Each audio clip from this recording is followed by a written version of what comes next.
श्रीमद् भगवद गीता का वास्तविक अर्थ क्या है, आज हम इस वीडियो में जानेंगे। श्रीमद् भगवद गीता सार क्या है, आज इस वीडियो में जानेंगे। तो शुरू करते हैं। परमेश्वर की खोज में आत्मा युगों से लगी है। जैसे प्यासे को जल की चाह होती है, जीवात्मा परमात्मा से बिछुड़ने के पश्चात महाकष्ट झेल रही है। जो सुख पूर्ण ब्रह्म सत्पुरुष के सतलोक ऋतुधाम में था, वह सुख यहाँ काल ब्रह्म प्रभु के लोक में नहीं है। चाहे कोई करोड़पति है, चाहे पृथ्वीपति सर्व पृथ्वी का राजा है, चाहे सुरपति स्वर्ग का राजा इंद्र है, चाहे श्री ब्रह्मा श्री विष्णु तथा श्री शिव त्रिलोकपति है। क्योंकि जन्म तथा मृत्यु तथा किए कर्म का भोग अवश्य ही प्राप्त होता है। प्रमाण गीता अध्याय 2 श्लोक 12, अध्याय 4 श्लोक 5। इसलिए पवित्र श्रीमद् भगवद गीता के ज्ञानदाता प्रभु काल भगवान ने अध्याय 15 श्लोक 1 से 4 तथा अध्याय 18 श्लोक 62 में कहा है कि अर्जुन, सर्वभाव से उस परमेश्वर के शरण में जा, उसकी कृपा से ही तू परम शांति को तथा सतलोक शाश्वत स्थानम को प्राप्त होगा। उस परमेश्वर के तत्वज्ञान व भक्ति मार्ग को गीता ज्ञानदाता नहीं जानता है। उस तत्वज्ञान को तत्वदर्शी संतों के पास जाकर उनको दंडवत प्रणाम कर तथा विनम्र भाव से प्रसन्न कर, तब वे तत्वदृष्टा संत आपको परमेश्वर का तत्व ज्ञान बताएंगे।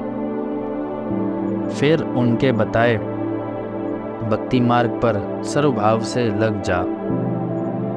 प्रमाण गीता अध्याय 4 श्लोक 34। तत्वदर्शी संत की पहचान गीता अध्याय 15 श्लोक 1 में बताते हुए कहा कि यह संसार उल्टे लटके हुए वृक्ष की तरह है, जिसकी ऊपर को मूल तथा नीचे को शाखा है। जो इस संसार रूपी वृक्ष के विषय में जानता है, वह तत्वदर्शी संत है। गीता अध्याय 15 श्लोक 2 से 4 में कहा है कि उस संसार रूपी वृक्ष की तीनों गुण, रजगुण ब्रह्मा, सतगुण विष्णु, तमगुण शिव रूपी शाखा है, जो स्वर्गलोक, पाताल लोक तथा पृथ्वी लोक तीनों लोकों में ऊपर तथा नीचे फैली है। उस संसार रूपी लटके हुए वृक्ष के विषय में अर्थात सृष्टि रचना के बारे में इस गीता जी के ज्ञान में नहीं बता पाऊंगा। यह विचार काल में गीता ज्ञान, जो ज्ञान आपको बता रहा हूँ, यह पूर्ण ज्ञान नहीं है। उसके लिए गीता अध्याय 4 श्लोक 34 में संकेत है, जिसमें कहा है कि पूर्ण ज्ञान तत्व ज्ञान के लिए तत्वदर्शी संत के पास जा, वही बताएंगे। मुझे पूर्ण ज्ञान नहीं है। गीता अध्याय 15 श्लोक 4 में कहा है कि तत्वदर्शी संत की प्राप्ति के पश्चात उस परम पद परमेश्वर, जिसके विषय में गीता अध्याय 18 श्लोक 62 में कहा है कि खोज करनी चाहिए, जहाँ जाने के पश्चात साधक पुनर्लौटकर वापस नहीं आता, अर्थात पूर्ण मोक्ष प्राप्त करता है। जिस पूर्ण परमात्मा से उल्टे संसार रूपी वृक्ष की प्रवृत्ति विस्तार को प्राप्त हुई है। भावार्थ है कि जिस परमेश्वर ने सर्व ब्रह्मांड की रचना की है तथा मैं गीता ज्ञानदाता ब्रह्म भी उसी आदि पुरुष परमेश्वर अर्थात पूर्ण परमात्मा की शरण हूँ। उसकी साधना करने से अनादि मोक्ष, पूर्ण मोक्ष प्राप्त होता है। तत्वदर्शी संत वही है जो ऊपर को मूल तथा नीचे को तीनों गुण, रजगुण ब्रह्मा जी, सतगुण विष्णु जी तथा तमगुण शिव जी रूपी शाखाओं व तना व मोटी डार की पूर्ण जानकारी प्रदान करता है। कृपया देखें उल्टा लटका हुआ संसार रूपी वृक्ष का चित्र। अपने द्वारा सृष्टि का पूर्ण ज्ञान, तत्व ज्ञान, स्वयं ही पूर्ण परमात्मा कबीर देव कबीर परमेश्वर ने तत्वदर्शी संत की भूमिका करके कबीर गिरभी कबीर वाणी द्वारा बताया है। प्रमाण ऋग्वेद मंडल नंबर 9 सूक्त नंबर 96 मंत्र 16 से 20 तक तथा ऋग्वेद मंडल 10 सूक्त 90 मंत्र 1 से 5 तथा अथर्ववेद कांड 4 अनुवाक 1 मंत्र 1 से 7 में। कबीर अक्षर पुरुष एक पेड़ है, ज्योति निरंजन व की डार, तीनों देवा शाखा है, पात रूप संसार। पवित्र गीता में भी 3 प्रभुओं क्षर पुरुष अर्थात ब्रह्म, अक्षर पुरुष अर्थात परब्रह्म, परम अक्षर पुरुष अर्थात पूर्ण ब्रह्म के विषय में वर्णन है। प्रमाण गीता अध्याय 15 श्लोक 16-17, अध्याय 8 श्लोक 1 का उत्तर श्लोक 3 में है। वह परम अक्षर ब्रह्म है तथा तीनों प्रभुओं का एक और प्रमाण गीता अध्याय 7 श्लोक 25 में गीता ज्ञानदाता काल ब्रह्म ने अपने विषय में कहा है कि मैं अव्यक्त हूँ। यह प्रथम अव्यक्त प्रभु हुआ। फिर गीता अध्याय 8 श्लोक 18 में कहा है कि यह संसार दिन के समय अव्यक्त परब्रह्म से उत्पन्न हुआ है और फिर रात्रि के समय उसी में लीन हो जाता है। यह दूसरा अव्यक्त हुआ। अध्याय 8 श्लोक 20 में कहा है, उस अव्यक्त से भी दूसरा जो अव्यक्त पूर्ण ब्रह्म है, वह परम दिव्य पुरुष सर्व सृष्टि सर्व प्राणियों के नष्ट होने पर भी नष्ट नहीं होता। यही प्रमाण गीता अध्याय 2 श्लोक 17 में भी है कि नाश रहित उस परमात्मा को जान जिसका नाश करने में कोई समर्थ नहीं है।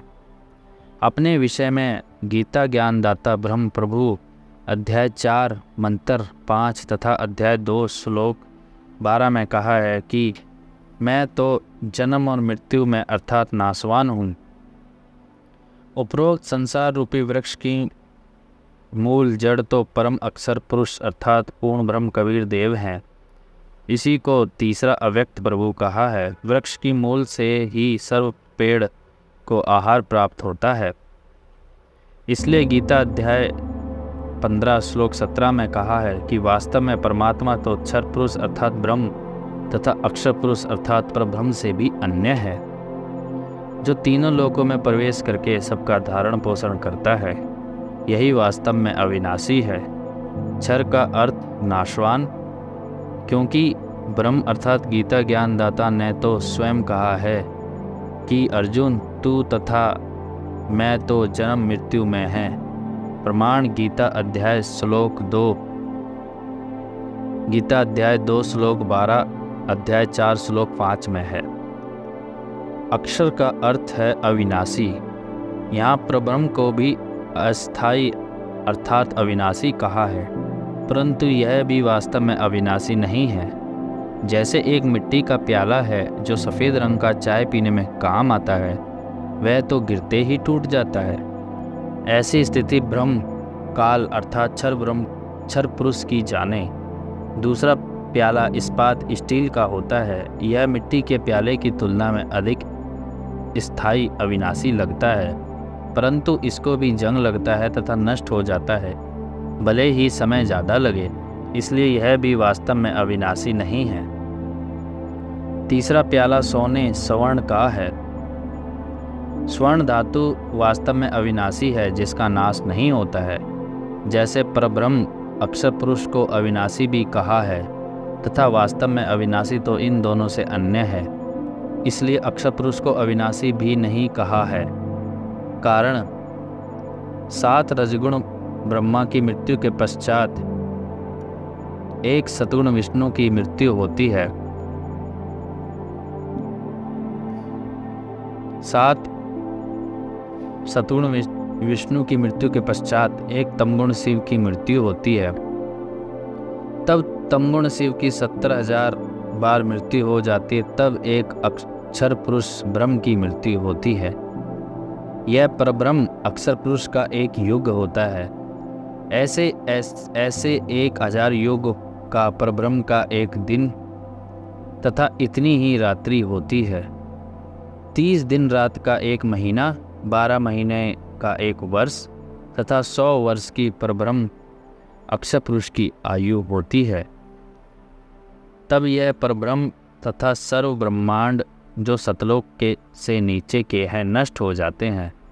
कुछ समय उपरांत सर्व नीचे के ब्रह्मांडों ब्रह्म तथा परब्रह्म के लोकों की रचना पूर्ण ब्रह्म अर्थात परम अक्षर पुरुष करता है। इस प्रकार यह तत्वज्ञान समझना है। परंतु अक्षर पुरुष अर्थात पूर्ण ब्रह्म सत्पुरुष तथा उनका सतलोक धाम सहित ऊपर के अलख लोक, अगम लोक, अनामी लोक कभी नष्ट नहीं होते।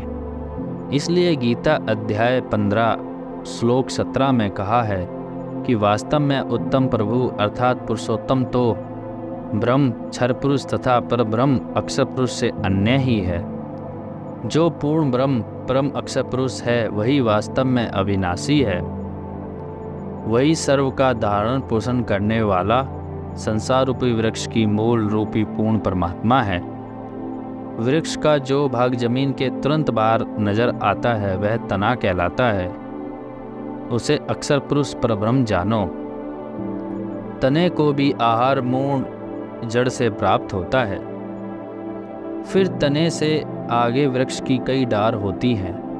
उनमें से एक डार ब्रह्म क्षर पुरुष है। उसको भी आहार मूल जड़ अर्थात परम अक्षर पुरुष से ही प्राप्त होता है। उस डार क्षर पुरुष ब्रह्म की मानो 3 गुण रजगुण ब्रह्मा, सतगुण विष्णु तथा तमगुण शिव रूपी शाखाएं हैं। इन्हें भी आहार मूल परम अक्षर पुरुष अर्थात पूर्ण ब्रह्म से ही प्राप्त होता है। इन तीनों शाखाओं से पात्र रूप से अन्य प्राणी आश्रित हैं। उन्हें भी वास्तव में आहार मूल परम अक्षर पुरुष अर्थात पूर्ण ब्रह्म से ही प्राप्त होता है। इसलिए सर्व को पूज्य पूर्ण परमात्मा ही सिद्ध हुआ। यह भी नहीं कहा जा सकता कि पत्तों का आहार पहुंचाने में तना डार तथा शाखाओं का कोई योगदान नहीं है। इसलिए सर्व आदरणीय है, परंतु पूजनीय तो केवल मूल जड़ ही होती है। आदर तथा पूजा में अंतर होता है। जैसे पतिव्रता स्त्री सत्कार तो सर्व का करती है, जैसे जेठ का बड़े भाई सम, देवर का छोटे भाई सम, परंतु पूजा अपने पति की ही करती है। अर्थात जो भाव अपने पति में होता है ऐसा अन्य पुरुष में पतिव्रता स्त्री का नहीं हो सकता। तो दर्शकों, ये था गीता जी का वास्तविक सार, श्रीमद् भगवद गीता जी का वास्तविक सार, जो शायद ही आपने पहले कभी सुना हो। आपको ये कैसा लगा कमेंट में ज़रूर बताएं, और क्या आपको इस वीडियो से कुछ सीखने को मिला वो भी कमेंट में ज़रूर बताएं। वीडियो को पूरा देखने के लिए धन्यवाद।